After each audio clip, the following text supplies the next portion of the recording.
Senhor, lemos a Tua palavra em textos diferentes e queremos, ó Pai, entender a conexão, a relação que eles têm uns com os outros. E, acima de tudo, ó Pai, queremos entender os princípios que serão expostos e, com a capacitação do alto, vivê-los para a glória e honra do Teu santo nome. Ajude-nos, ó Deus, nisso.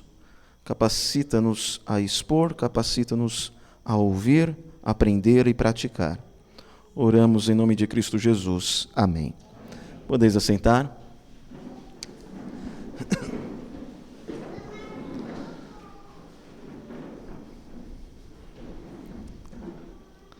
Você já se sentiu, em algum momento da sua vida, sozinho no mundo, ou sozinha?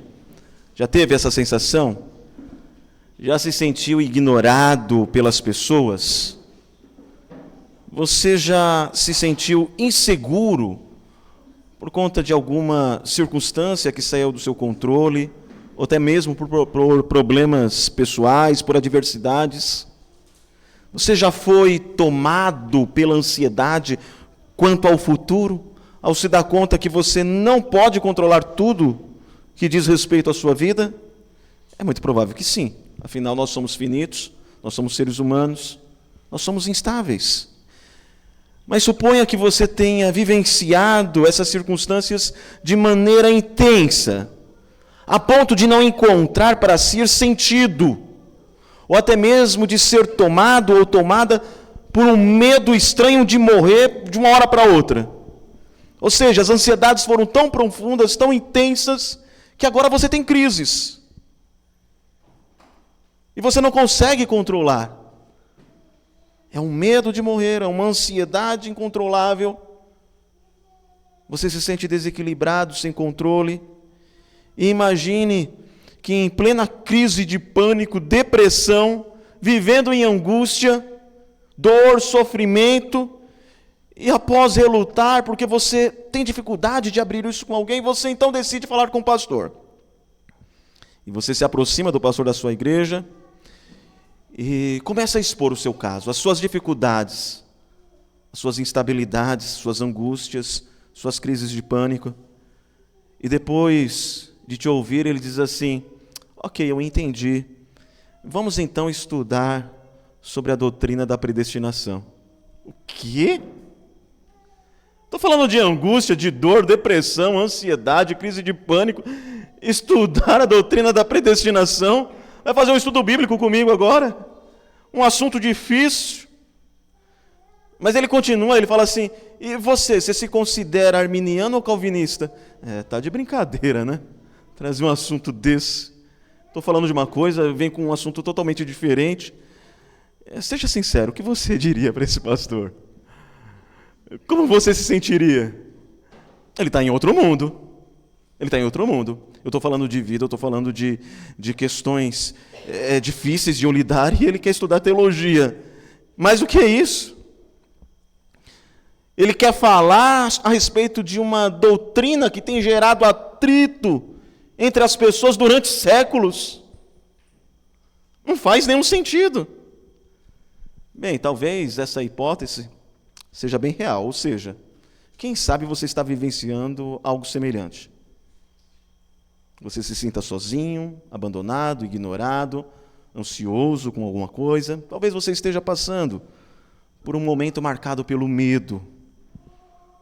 Talvez você esteja vivenciando inquietação, receio, impaciência, angústia, pesar, consternação. E se esse é o seu caso, bem, vamos falar sobre predestinação?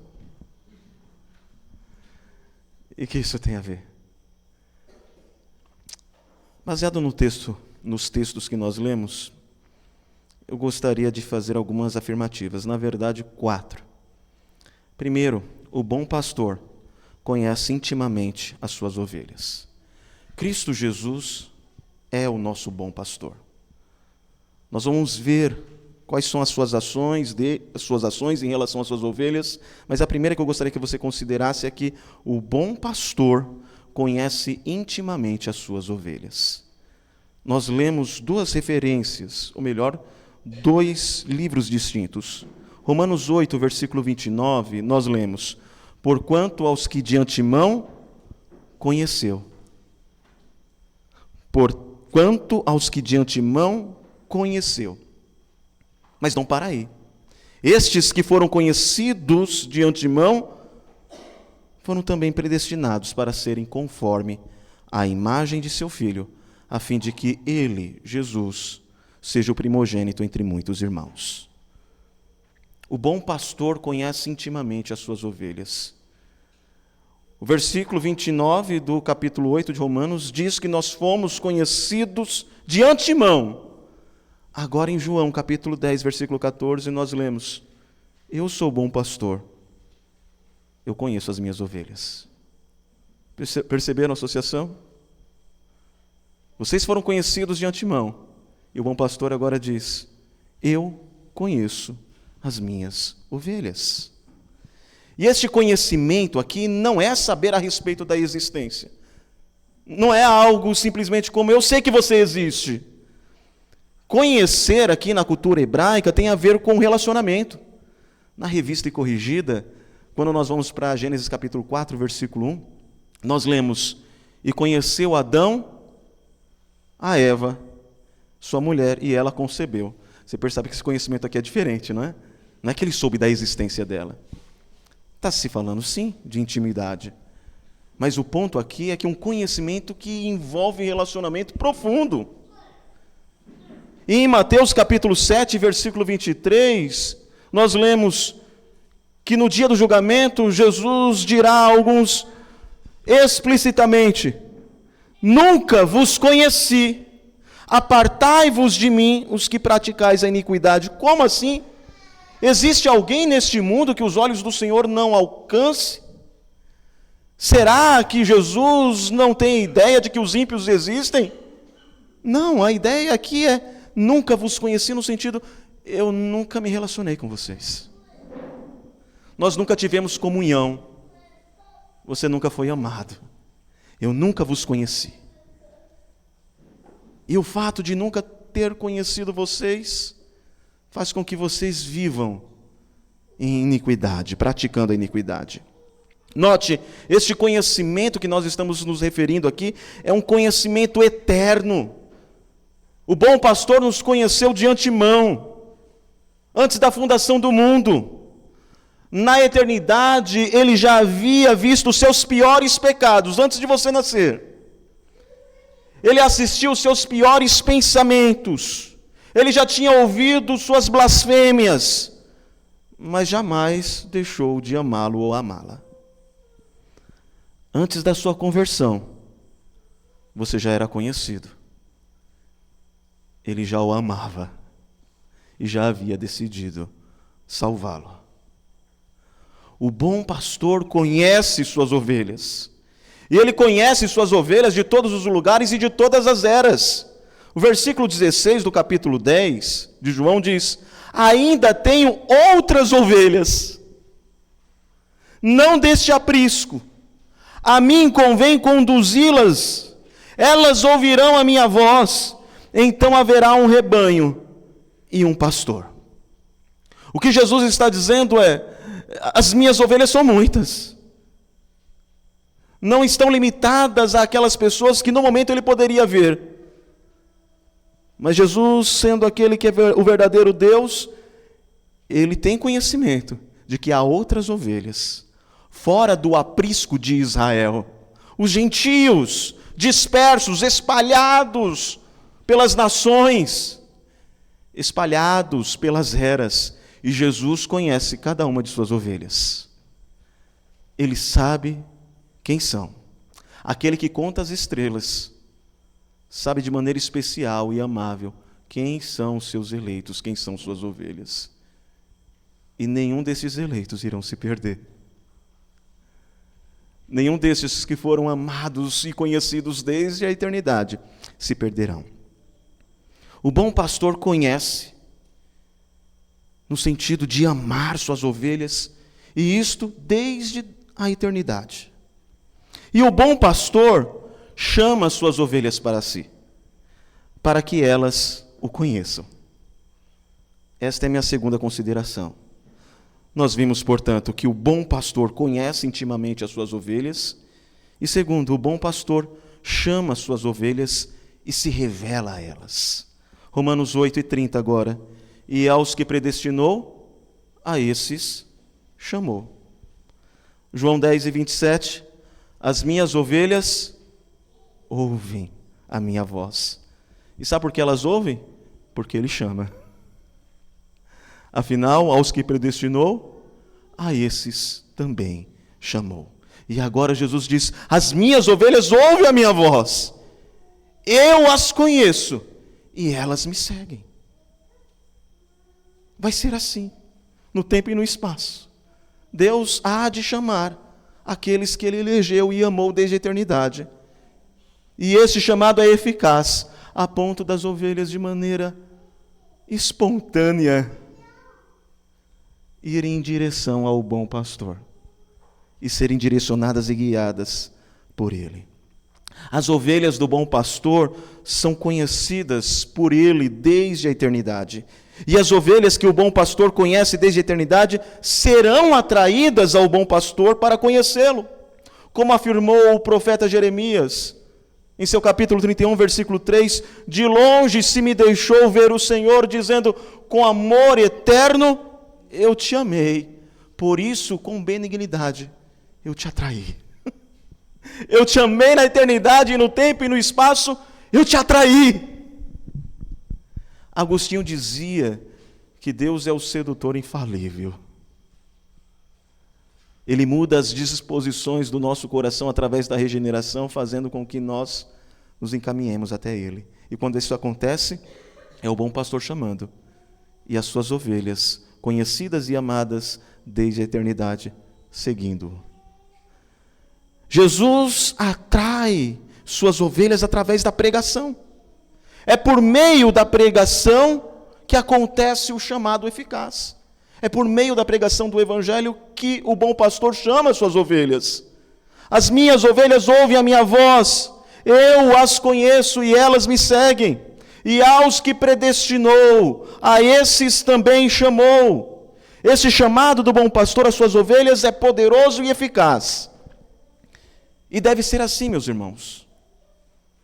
Porque se ele não for eficaz, nenhum homem pode ser convertido, nenhuma ovelha pode seguir o bom pastor.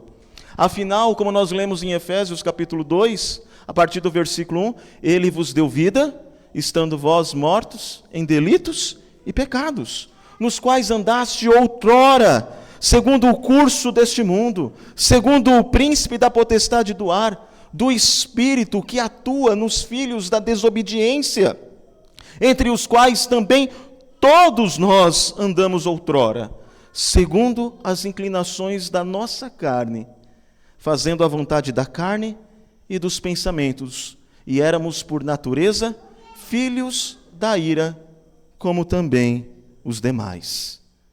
Note, aqui você tem a tríade do mal, e se você se esqueceu qual é a tríade do mal, note aqui as 3 vezes que aparece a expressão segundo, que é de acordo. Antes da conversão, nós vivíamos segundo o curso deste mundo. O curso de um rio. Quais são os peixes que seguem o curso do rio? Os peixes mortos. Eles não têm ação, eles não lutam contra a correnteza. Eles simplesmente seguem. Então nós estávamos mortos, alienados de Deus, seguindo o curso deste mundo, seguindo as concepções deste mundo, as ideologias contrárias à palavra de Deus. Mas nós estávamos também controlados por Satanás, o príncipe da potestade do ar, o espírito que atua nos filhos da desobediência. E aí você pergunta, mas então por que eu não queria sair daquela situação? É porque você estava controlado pela sua própria vontade pecaminosa. Nós gostávamos do pecado. Nós buscávamos satisfação no pecado. Porque estávamos mortos para Deus e vivos para o pecado. Era da nossa natureza se inclinar para as coisas pecaminosas. Assim como é da natureza de um urubu se inclinar para a carniça. Agora transforme-o em um homem. Sua natureza muda. Ele vai se alimentar de outra coisa. E foi isso que Deus fez. por meio do chamado eficaz, Ele nos regenerou, mudou a nossa natureza. Mudando a nossa natureza, muda-se também nossas disposições e vontades. A nossa vontade está condicionada à nossa natureza. Se estamos alienados de Deus, nós seremos inclinados pela nossa natureza pecaminosa no que diz respeito à nossa vontade, ao nosso querer. Mas, se somos regenerados por Deus, nós somos inclinados agora pela essa nova natureza que milita contra a natureza carnal que ainda reside em nós. O ponto aqui é que o chamado deve ser eficaz, porque se não for, nenhum homem pode atender o chamado do bom pastor. E a teologia divide chamado em dois aspectos. Você tem o chamado externo. A Bíblia diz, lá em Mateus capítulo 22, versículo 14, porque muitos são chamados, mas poucos os escolhidos. A ideia é que quando você prega para todo mundo. Não tem ninguém com uma setinha dizendo eleito, eleito, eleito. Ovelha, ovelha, ovelha. Não é? E você não chega perto de um eleito e escuta um mé, uma ovelha do Senhor. Não, você não sabe, não há sinais. Não há sinais. Então, qual é o nosso dever? Pregar para todos. Isso é chamado externo. Muitos são chamados, nós vamos chamar a todos, não há discriminação. Mas nós sabemos que só os eleitos vão atender esse chamado. Porque os eleitos, as ovelhas do Senhor, não recebem um chamado que passa por um ouvido e sai pelo outro. Não, esse chamado é interno. Toca o coração. E então a ovelha começa a ouvir não a voz do pregador, mas a voz do próprio Jesus, o bom pastor, chamando-a, dizendo: você é meu, minha ovelha. E esse chamado é um chamado que vem acompanhado da operação regeneradora do Espírito.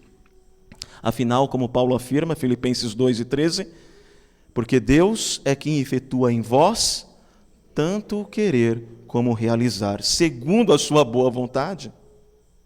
Em Atos dos Apóstolos, capítulo 16, versículo 14, nós temos uma boa ilustração do que nós estamos falando. Certa mulher chamada Lídia, da cidade de Tiatira, vendedora de púrpura, estava aqui ontem, não era? Temente a Deus, e esse temente a Deus é uma referência a prosélitos, né? Ou seja, era alguém que estava se interessando pela fé judaica, nos escutava. Aquela mulher estava escutando a pregação dos apóstolos. O Senhor lhe abriu o coração para atender às coisas que Paulo dizia. Ela ouviu o chamado interno. Em seu coração, ela ouviu o chamado do bom pastor. Em Atos capítulo 13, versículo 48, nós lemos que o apóstolo prega na sinagoga aos judeus, os judeus recusam o evangelho, ele então vai para os gentios. Aí nós lemos, os gentios ouvindo isto, ou seja, o evangelho, regozijavam-se e glorificavam a palavra do Senhor e creram. Todos os gentios? Não, e creram todos os que haviam sido destinados para a vida eterna. Creram todos aqueles que tinham sido amados, conhecidos pelo bom pastor de antemão. Estes creram. Estes ouviram a voz do bom pastor. Então, agora em João 10, versículo 25 e 27, Jesus se volta aos fariseus que viam as obras de Cristo Jesus e mesmo assim não criam. E Jesus diz assim: já vos disse e não credes. As obras que eu faço em nome de meu Pai testificam a meu respeito. Dizem que eu sou o Messias, o bom pastor, mas vós não credes. E olha como Jesus explica o porquê que eles não creem. Vós não credes, porque não sois minhas ovelhas. Não é claro, gente? Vocês não creem porque vocês não são ovelhas. Vocês não ouvem a voz do bom pastor porque não são ovelhas. É o que o texto está dizendo. Vós não credes, porque não sois das minhas ovelhas. Jesus continua: as minhas ovelhas ouvem a minha voz. Eu as conheço e elas me seguem. O texto é claro. Eu não estou dizendo que um eleito, ele vai necessariamente se render a Cristo na primeira vez que ele for chamado. Não é isso, ele pode resistir. Mas o chamado é inevitavelmente eficaz. Ele é irresistível finalmente. Haverá um dia que o eleito, pode ser até no último instante de vida, vai ouvir a voz do bom pastor. E pode ser por uma semente que foi plantada há anos. Eu discipulei um senhor, ele foi até nos visitar em Mauá, em Santana, e ele já tinha seus 65 anos, e eu disse: qual é o seu interesse na igreja, o que você quer? Ele falou: eu quero conhecer o Evangelho, eu quero conhecer mais de Jesus. Eu falei: por quê? Ele falou: a minha mãe passou a vida toda me evangelizando. Eu nunca quis me converter, eu nunca tive vontade, eu nunca tive interesse pelo Evangelho, mas agora, aqueles versículos que ela citava estão vindo na minha memória. É como se ele estivesse me chamando. Eu quero conhecê-lo. O bom pastor estava chamando pelos versículos que estavam no inconsciente e tinham sido esquecidos. Ele estava chamando. Essa semana eu conversei com um pastor que saiu da Bola de Neve, fundou uma outra igreja, e ele está buscando pastores presbiterianos para ser instruído, porque ele quer pastorear corretamente a sua igreja. E eu falei: conte o seu testemunho. Ele falou: eu era ateu. Mas você não vai acreditar, ele se revelou a mim. Eu ouvi a sua voz. E é claro, ele existe. Ele morreu por mim e pagou os meus pecados. As minhas ovelhas ouvem a minha voz e elas me seguem. Os fariseus diziam: ele não vai me enganar, isso é balela, eu não vou me converter ao que ele está dizendo. Jesus diz: vocês não creem porque vocês não são ovelhas, mas as minhas ovelhas ouvirão a minha voz e me seguirão. Eu sei que alguns podem argumentar: bem, se você crê na predestinação, para que evangelizar? Não é? Deus já escolheu, já tem as suas ovelhas conhecidas de antemão. A resposta é: porque Deus chama seus eleitos por meio do anúncio do Evangelho. A eleição, quando entendida corretamente, nos leva a evangelizar ainda mais. Em Atos capítulo 18, versículo 9 ao 10, o apóstolo estava saindo daquela cidade, mas Deus em visão disse a ele: não temas, pelo contrário, fala e não te cales, porquanto eu estou contigo, e ninguém ousará fazer-te mal, pois tenho muito povo na cidade. Prega, as minhas ovelhas estão lá, elas vão me ouvir. O que faz com que preguemos o Evangelho é a certeza de que não somos nós que convencemos, é o bom pastor. É o bom pastor. Esta é a garantia de que a nossa evangelização não é vã, porque todos que tiverem de ouvir a pregação ouvirão e se converterão, se tiverem sido amadas desde a eternidade e conhecidas pelo bom pastor. A certeza de que o chamado de Deus aos seus eleitos é eficaz nos faz entender que a nossa pregação não é vã. A palavra do Senhor não volta vazia, antes fará o que lhe apraz. As ovelhas ouvirão e no tempo de Deus seguirão o bom pastor. E no capítulo 6, versículo 37 do Evangelho de João, nós lemos: todo aquele que o Pai me dá, pois é o Pai que escolhe e dá ao Filho para que estes sejam redimidos, todo aquele que o Pai me dá, esse virá a mim. E o que vem a mim, de modo nenhum o lançarei fora. Eles serão atraídos. Nenhum será perdido. Os predestinados são aqueles que o Pai deu ao Filho. o bom pastor. Os predestinados são aqueles que foram conhecidos desde a eternidade pelo bom pastor. Os predestinados são aqueles a quem o bom pastor quis se revelar por meio de seu chamado. E se você um dia ouviu o Evangelho e teve um encontro pessoal com um bom pastor, você é uma ovelha do rebanho do Senhor. Você está seguro. Os predestinados são conhecidos desde a eternidade, porquanto aos que de antemão conheceu, também os predestinou. Os predestinados são conhecidos pelo bom pastor, afinal o bom pastor conhece as suas ovelhas.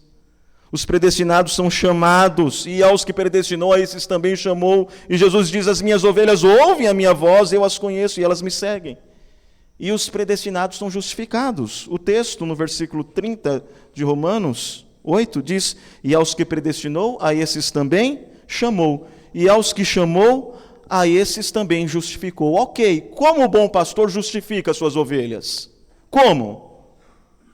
Versículo 11, do capítulo 10 de João.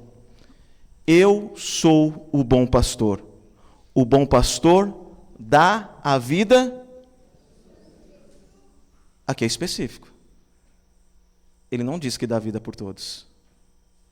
Ele dá a vida pelas ovelhas. E ele já disse que nem todos são ovelhas, no mesmo capítulo. Você não precisa ir muito longe. Eu dou a vida pelas ovelhas. E ele já, mais à frente ele vai dizer, nem todos são ovelhas. Eu sei que para alguns isso é difícil, mas Jesus morre por pessoas específicas.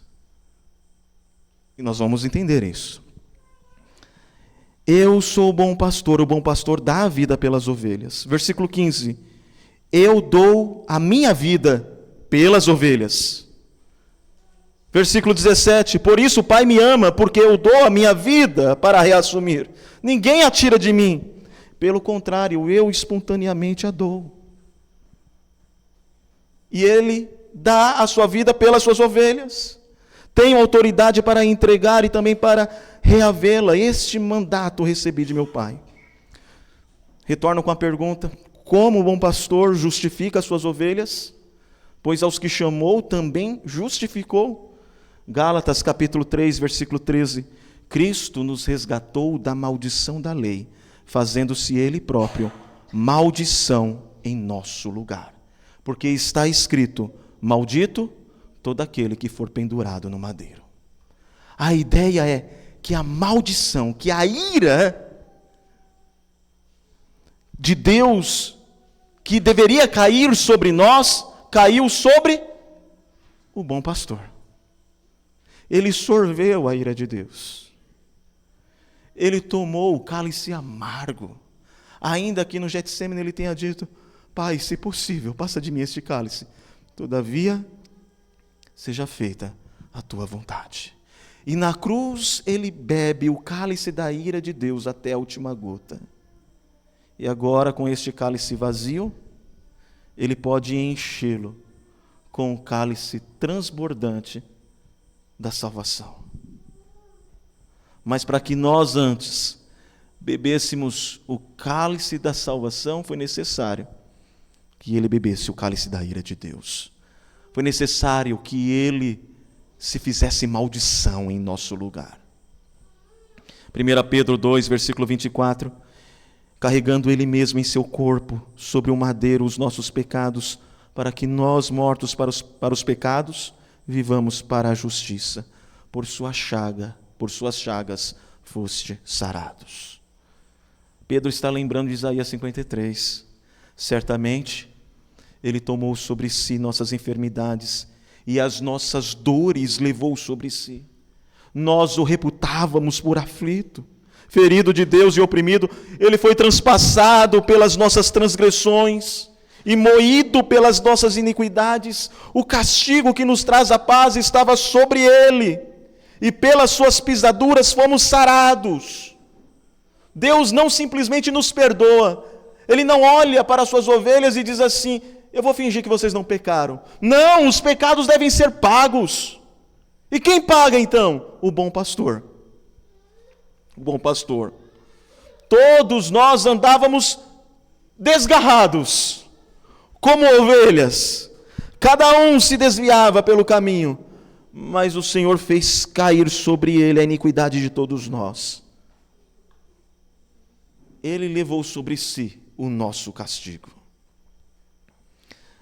Meus irmãos, o bom pastor morre pelas suas ovelhas, a fim de resgatá-las da morte e dar a elas a vida eterna, para que haja um rebanho e um pastor. E você percebeu que a morte de Jesus tem um propósito claro? A morte de Jesus tem um propósito claro, que é pagar o preço. Ele morre no nosso lugar, para pagar a nossa dívida. E é importante que você entenda isso. Parece simples, mas é essencial. Então, a morte de Jesus tem um propósito, pagar o preço do pecado. Você percebeu que o texto diz que ele morre pelas suas ovelhas? E já vimos que nem todos são ovelhas. Note, Jesus morreu especificamente por suas ovelhas. Jesus morreu por um povo específico. Assim, do mesmo modo, ele não intercede por todos, mas também por um povo específico. E se você se esqueceu disso, é só ler João capítulo 17, versículo 9. É por eles que eu rogo, não rogo pelo mundo, mas por aqueles que me deste, porque são teus. É Jesus dizendo, eu rogo por aqueles que me destes, pelas ovelhas que foram amadas desde a eternidade. Então note, Jesus morre pelas suas ovelhas, para pagar o preço, para salvá-las. Então, se dissermos que Cristo morreu por todos, incorremos em duas conclusões. Se a morte tem a função, a morte de Jesus tem a função de pagar o preço do pecado, e se ele morreu por todos, então o sacrifício de Jesus não é eficaz. Ele morreu por todos, mas vai ter gente lá no inferno que vai dizer, ele morreu por mim, pagou o preço e eu estou aqui. Então a morte não foi eficaz. Jesus morreu por ele para pagar o preço do pecado dele, mas está no inferno. Então a morte de Jesus não é eficaz. Ou Deus não é justo, porque ele está cobrando no inferno uma dívida que Jesus já pagou através da sua morte. Então não faz sentido afirmar que ele morreu por todos. O que a Bíblia nos mostra, ainda que haja versículos com expressões gerais para mostrar que ele morreu não só pelos judeus, mas por seus eleitos que estão dispersos pelas nações e pelas eras, é que ele morre por um povo específico. Note o finalzinho de Isaías 53, a partir do versículo 11. Ele verá o fruto do penoso trabalho de sua alma e ficará satisfeito.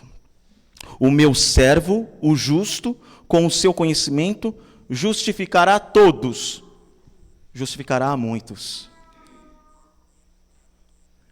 E como ele poderia ficar satisfeito, morrendo por todos e só alguns sendo salvos?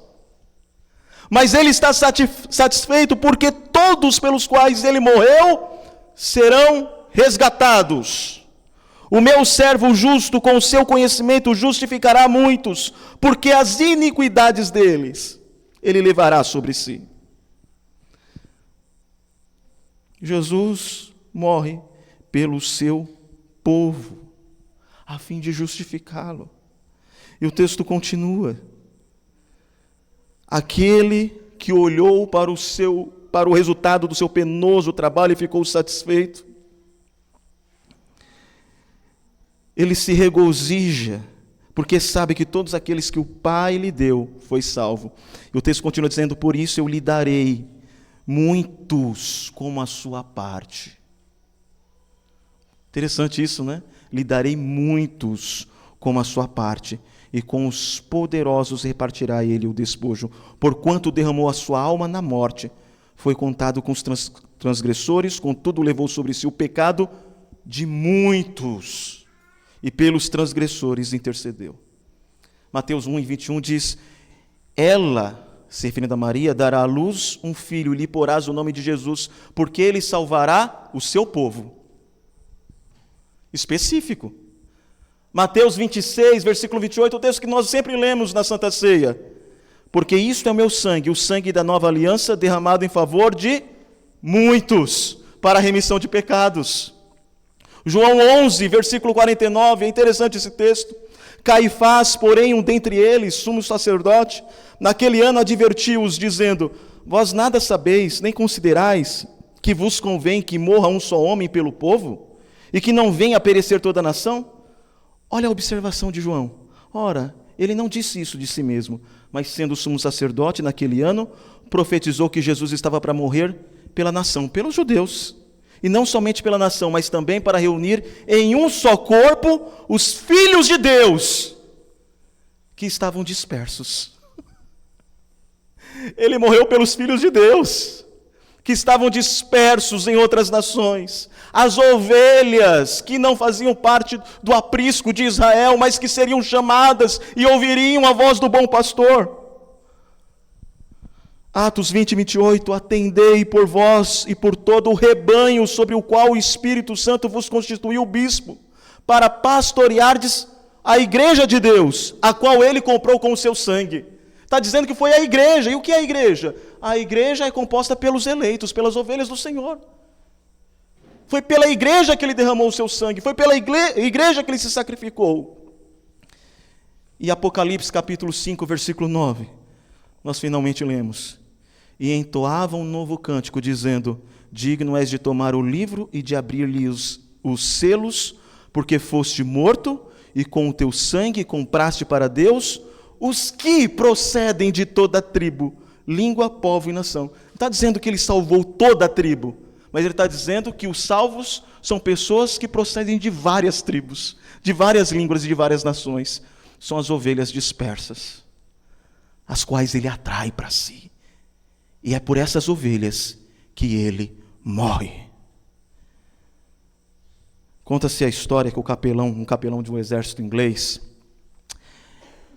ensinava os soldados, quando iam à batalha, a escreverem as 5 primeiras palavras do Salmo 23 nos dedos, nas pontas de cada dedo da mão. Então era: The Lord is my shepherd. A ideia de o Senhor é o meu pastor. A tradução, o Senhor é meu pastor. E certa vez, este capelão, depois de uma batalha, andou pelo campo, na busca de soldados feridos. E enquanto ele andava, ele encontrou um soldado morto, de bruços. Ele o virou para que ele fosse reconhecido e percebeu que aquele jovem, aquele soldado, tinha morrido segurando o dedo indicador. Ou seja, ele estava segurando a palavra my. O Senhor é meu pastor. Por que eu estou lembrando dessa história?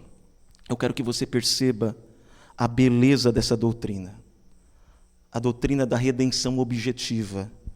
Eu quero que você perceba, ao compreender que Jesus sabia na cruz por quem estava morrendo. Você já meditou nisso? No momento mais angustiante de sua vida, na cruz, Jesus tinha você no coração dele. Ele sabia desde a eternidade por quem ele estava morrendo. Não foi algo aleatório, eu morro, quem conseguir, conseguiu. Ele sabia exatamente por quem estava morrendo. Ele morria por cada ovelha que ele havia conhecido desde a eternidade. E é por isso que você, à semelhança daquele soldado, também pode se agarrar e dizer: ele é meu pastor. Sempre foi. Sempre foi. Antes mesmo de eu nascer, ele já era o meu pastor. E ele já tinha se entregado por mim, para que eu fosse salvo e estivesse com ele para sempre. Você era conhecido pelo bom pastor desde a eternidade. E no tempo e no espaço, o bom pastor se entregou naquela cruz por você. E na história de sua vida, ele te atraiu, te regenerou, te chamou, operou arrependimento e fé em seu coração. E nesse processo, ele sussurrou em seus ouvidos: olhe o que eu fiz por você na cruz. Foi por você. Especificamente por você. Eu sabia por quem estava morrendo. Eu sempre te amei. Sempre te amei. E meu sangue naquela cruz te garantiu salvação eterna, para que você esteja para sempre comigo. Deste modo, nos momentos mais difíceis da sua vida, quando você estiver andando pelo vale da sombra e da morte, o Senhor é seu pastor. Ele te livrou da morte eterna, e Ele fez isso se entregando por você, conhecido e conhecida desde a eternidade. E qual é o fim dessa história? O bom pastor conhece, o bom pastor chama, o bom pastor justifica morrendo pelas suas ovelhas, e a conclusão é que o pastor glorifica as suas ovelhas. Romanos 8:30, e aos que predestinou, a esses também chamou. O bom pastor nos chamou. E aos que chamou, a esses também justificou. O bom pastor morreu pelas suas ovelhas para nos justificar. E aos que justificou, a esses também glorificou. E onde nós vemos a glorificação em João capítulo 10? As minhas ovelhas ouvem a minha voz, versículo 27. Eu as conheço e elas me seguem. Eu lhes dou a vida eterna. Jamais perecerão e ninguém as arrebatará das minhas mãos. É Jesus que está garantindo. Nós jamais nos perderemos, não por conta da nossa força segurando a mão dele, mas da força da mão dele segurando a nossa. Ninguém as arrebatará da minha mão. Aquilo que meu Pai me deu é maior do que tudo, e da mão do Pai ninguém pode arrebatar. Ler este versículo e ainda duvidar da salvação das ovelhas é colocar em xeque a onipotência de Deus. Pois Jesus está afirmando: ninguém pode arrebatar das mãos do Pai, que é maior do que tudo. E note que lá em Romanos 8, versículo 30, todos os verbos predestinou, chamou, justificou, estão no passado. E até mesmo glorificou. A glorificação é um ato futuro, não é? Nós ainda não fomos glorificados, mas o verbo está no passado. Por quê? Porque para Deus é tão certo que já aconteceu. Aquilo que Ele determinou não pode ser frustrado. Se Ele decidiu glorificar as suas ovelhas e salvá-la, vai acontecer, já está efetuado.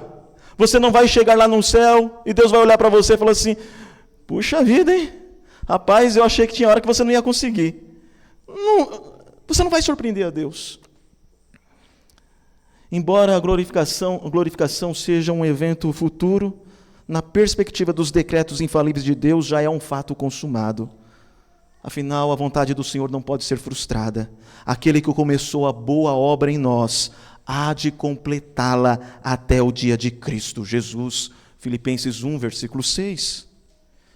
Deste modo, o céu não é uma vaga possibilidade para os que creem em Cristo Jesus, mas é uma certeza absoluta. Não se trata de um destino incerto para os remidos, mas o céu é a nossa pátria, é o lar das ovelhas do bom pastor. Nós estamos sendo guiados, pastoreados pelo bom pastor. Nós não caminhamos para um ocaso triste, mas sim para o alvorecer de uma eternidade feliz. E quem garante isso é o poderoso Deus. Eu lhes dou a vida eterna, jamais perecerão. Ninguém as arrebatará da minha mão. Por isso que Paulo, na conclusão do capítulo 8 de Romanos, vai dizer: quem nos separará do amor de Cristo? Será tribulação, angústia, perseguição, fome, nudez, perigo ou espada? Quem nos separará do amor de Cristo Jesus? Porque eu estou bem certo de que nem a morte, nem a vida, nem os anjos, nem os principados, nem as coisas do presente, nem do porvir, nem os poderes, nem a altura, nem a profundidade, nem qualquer outra criatura poderá nos separar do amor de Deus que está em Cristo Jesus, nosso Senhor. Estamos seguros. Aqui, meu irmão, você padece por dor, caminha entre cardos e espinhos, verte lágrimas, passa por reveses da vida, se decepciona, sofre injustiças, Mas existe um descanso para você. O bom pastor nos levará para pastos verdejantes. Então, teremos o nosso descanso. Porque aquele que chamou suas ovelhas, que as justificou, que conheceu suas ovelhas desde a eternidade, ele também nos glorificará. Até nós vermos o que João viu. Vi novo céu, Apocalipse 21, e nova terra. Pois o primeiro céu e a primeira terra passaram e o mar já não existe. Vi também a cidade santa, a nova Jerusalém que descia do céu, da parte de Deus, ataviada como noiva, adornada para o seu esposo. Então ouvi grande voz vinda do trono. Eis o tabernáculo de Deus com os homens. Deus habitará com eles. O bom pastor habitará para sempre com o seu rebanho. Eles serão povos de Deus, e Deus mesmo estará com eles, e lhes enxugará dos olhos toda a lágrima. E a morte já não existirá. Já não haverá luto, nem pranto, nem dor, porque as primeiras coisas passaram. Você já se sentiu sozinho no mundo?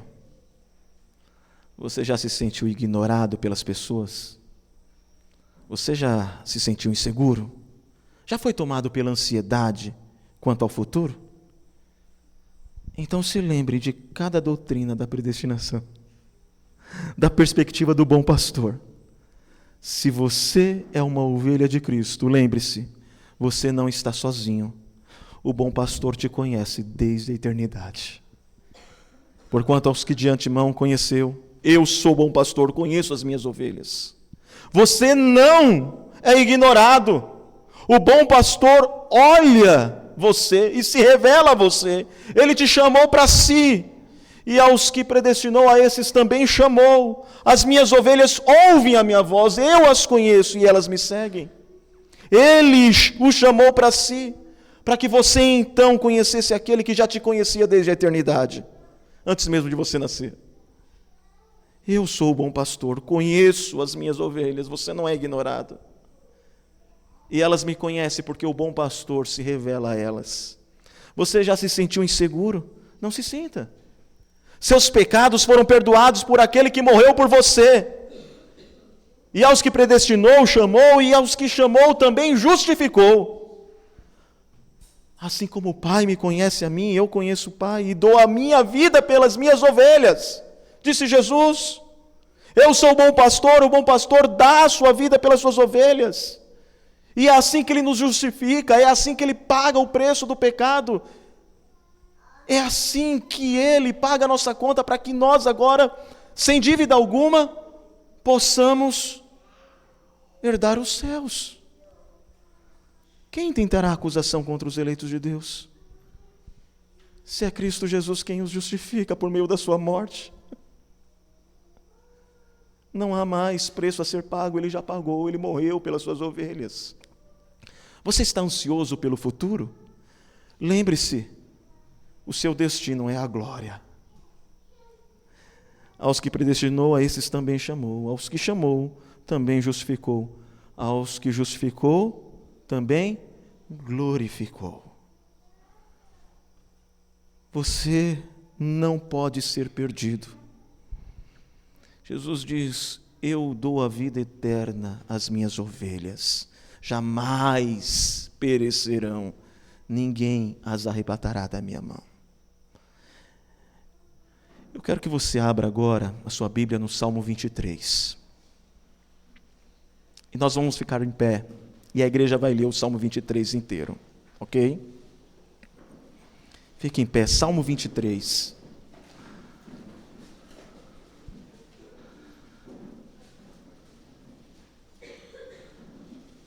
E eu concluo dizendo as palavras do bom pastor para as suas ovelhas. E as suas ovelhas responderão o bom pastor, lendo o Salmo 23. O bom pastor, o nosso pastor diz, eu sou o bom pastor. Conheço as minhas ovelhas, e elas me conhecem a mim. Assim como o Pai me conhece a mim, e eu conheço o Pai, e dou a minha vida pelas ovelhas. As minhas ovelhas ouvem a minha voz, eu as conheço e elas me seguem. Eu lhes dou a vida eterna, jamais perecerão, e ninguém as arrebatará da minha mão. Aquilo que meu Pai me deu é maior do que tudo, e da mão do Pai ninguém pode arrebatar. E nós, suas ovelhas, como respondemos a essas palavras do bom pastor para nós?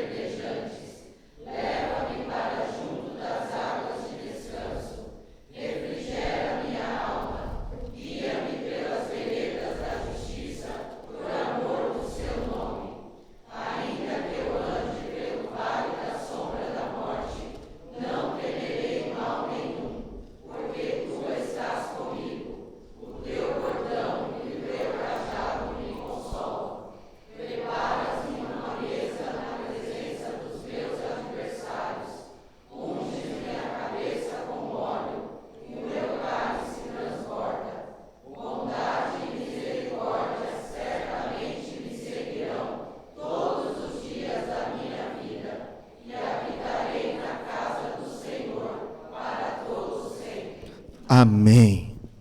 Cantemos. Louvemos ao Senhor. Louvemos o bom pastor em pé como nós estamos.